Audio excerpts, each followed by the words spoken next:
देखिए आज का टॉपिक हम लोग का है पार्श्विक विस्थापन। ये टॉपिक जो है ये भी टॉपिक हम लोग का 10th और 12 दोनों में काम करेगा। पार्श्विक विस्थापन तो 10th में आता है इसका डिफिनेशन लिखने के लिए और 12 में आता है इसका वैल्यू निकालने के लिए।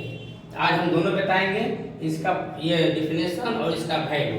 तो सबसे पहले पार्श्विक विस्थापन के बारे में हम लोग समझ लेते हैं। देखिए ये हम लोग का एक है, ध्यान दीजिएगा, फिगर को समझ में क्लियर आएगा। ये हम लोग का एक ग्लास हो गया,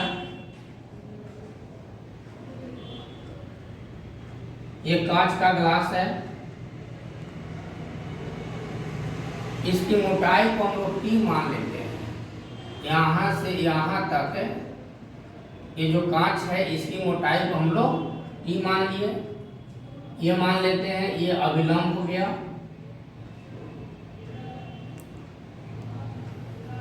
यह अभिलंब हो गया। यहां से किरण आ रहा है, आने वाली किरण को हम लोग आपतित किरण कहते हैं। आने वाली किरण को आपतित किरण कहते हैं। ये आने वाली जो किरण है आपतित किरण, हम लोग जानते हैं कि जो आपतित किरण है वो अभिलंब के साथ जो कोण बनाती है उसको हम लोग आई कहते हैं। और आपतित किरण ये सीधे अगर ऐसे निकल जाती है, ये आपतित किरण है, ठीक है। लेकिन हम जानते हैं कि जो कोई प्रकाश किरण विरल माध्यम से सघन माध्यम में जाती है तो अभिलंब की ओर मुड़ती है। ये यहाँ से ये अभिलंब की ओर ऐसे मुड़ जाएगी, ठीक है। अब ये जो कोण बना हमारा ये R बन जाएगा, हम जानते हैं। और यहाँ से जो किरण निकलेगा यहाँ भी एक हमारा अभिलंब काम करेगा, यहाँ भी एक अभिलंब काम करेगा। देखिए ध्यान रखिएगा, ये हम लोग का सघन माध्यम है, विरल माध्यम है। अब सघन माध्यम से विरल माध्यम में जाएगी तो अभिलंब से दूर भागेगी, तो अभिलंब से दूर भागने के कारण ये ऐसे हो जाएगी। इसको कहते हैं हम लोग निर्गत किरण। निर्गत किरण, ये हमारा था आपतित किरण। आपतित किरण, ठीक है। ये देखिए निर्गत किरण और आपतित किरण दोनों एक दूसरे के समानांतर है। यहाँ से ये समानांतर होना चालू किया इस पॉइंट से। तो आपतित किरण और निर्गत किरण के बीच में ये जो लंबवत दूरी है इसी को हम लोग कहते हैं पार्श्विक विस्थापन, जिसको हम लोग स्मॉल d से सूचित करते हैं। अब यहाँ देखिए इस पॉइंट को हम M मान लेते हैं, इस पॉइंट को N मान लेते हैं, इसको P मान लेते हैं, इसको Q मान लेते हैं, इसको R मान लेते हैं, इसको S मान लेते हैं और इसको T मान लेते हैं। देखिए ये R बना, ये कोण क्या बनेगा? हम लोग जानते हैं कि आमने सामने के कोण बराबर होता है, तो ऊपर I था तो नीचे पूरा I होता, लेकिन ऊपर वाला अगर लिखना है तो हमारा कहाँ हो जाएगा I माइनस R, यानी कि ये कोण जो बनेगा हमारा I माइनस R बन जाएगा, ठीक है। तब जिसे परिभाषा लिखेंगे हम लोग तो ये आपतित किरण और ये निर्गत किरण के बीच जो लंबवत दूरी है उसी को हम लोग पार्श्विक विस्थापन कहते हैं। देखिए अब इसका हम परिभाषा लिखेंगे यहाँ से दोनों का, ये पार्श्विक विस्थापन का आप लोग देखिएगा और समझिएगा और ध्यान से लिखिएगा।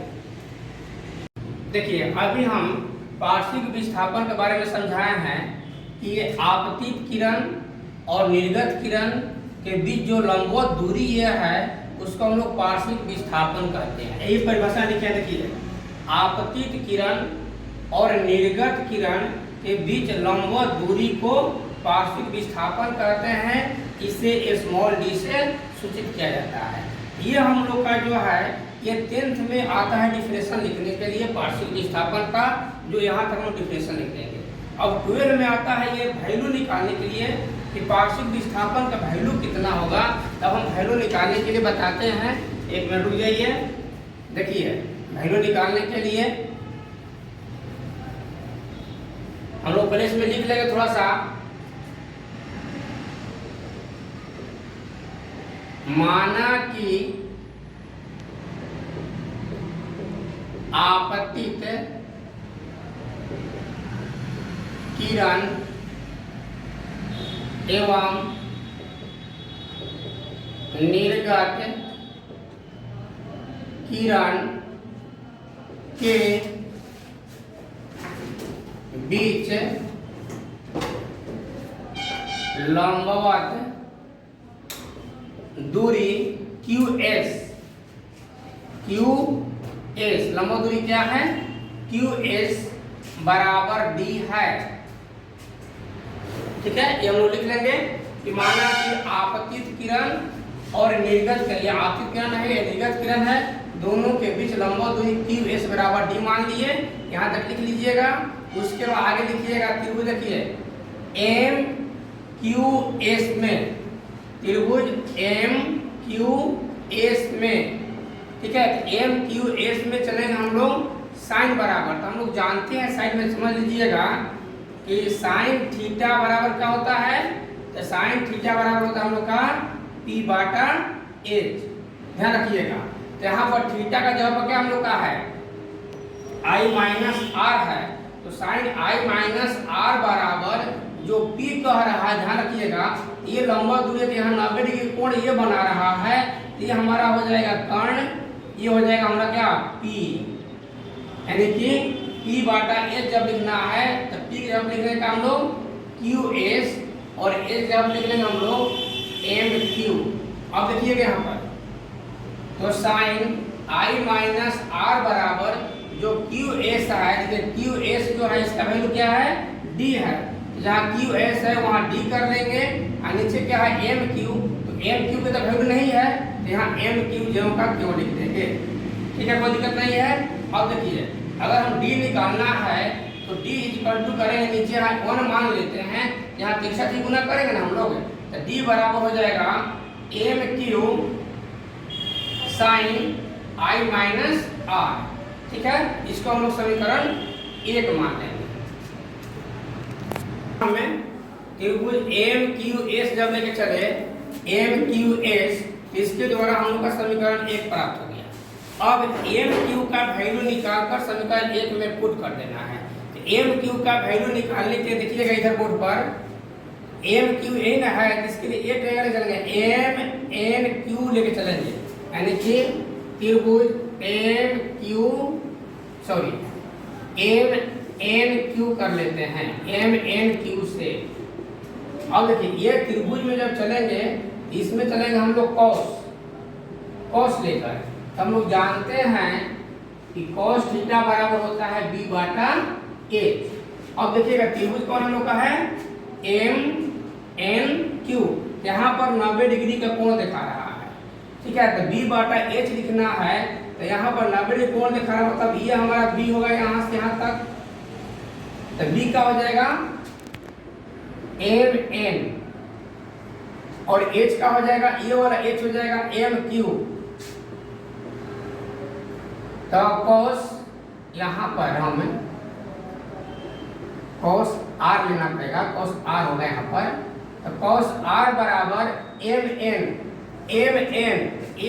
जो है ये T के बराबर है, जहाँ MN है वहाँ T कर लेते हैं, और नीचे का आ जाएगा हम लोग का MQ आ जाएगा। ठीक है, कोई दिक्कत नहीं है।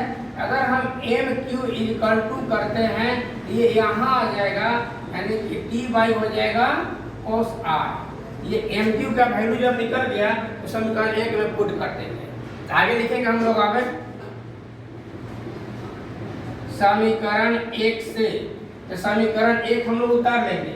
समीकरण 1 देखिए हम लोग कहीं ना था D बराबर MQ साइन I-R, हम यहाँ लिख लेंगे D बराबर MQ साइन I-R। तो D बराबर जो MQ है इसका वैल्यू है ना, हम लोग का देखिए ध्यान से, T/cos R साइन I-R, यानी कि D बराबर लिख सकते हैं T साइन I-R/cos R। तो ये हम लोग का पार्श्विक विस्थापन का फार्मूला हो जाएगा, जो कि 12 के लिए और की बार 2 नंबर के लिए सबसे इम्पोर्टेंट है। देखिएगा ध्यान से आप लोग, ये पूरा जो है इसका फिगर खिंचवा देते हैं, आप लोग साफ साफ लिख लीजिएगा, समझ लीजिएगा। जहाँ पर दिक्कत होगा वो कमेंट में पूछ लीजिएगा, अच्छा लगे तो लाइक कीजिएगा, सब्सक्राइब कीजिएगा, ठीक है। आज हम लोग पढ़े पार्श्विक विस्थापन। कल जो है CBSE के लिए पार्श्विक विस्थापन के बारे में बताएंगे, ठीक है।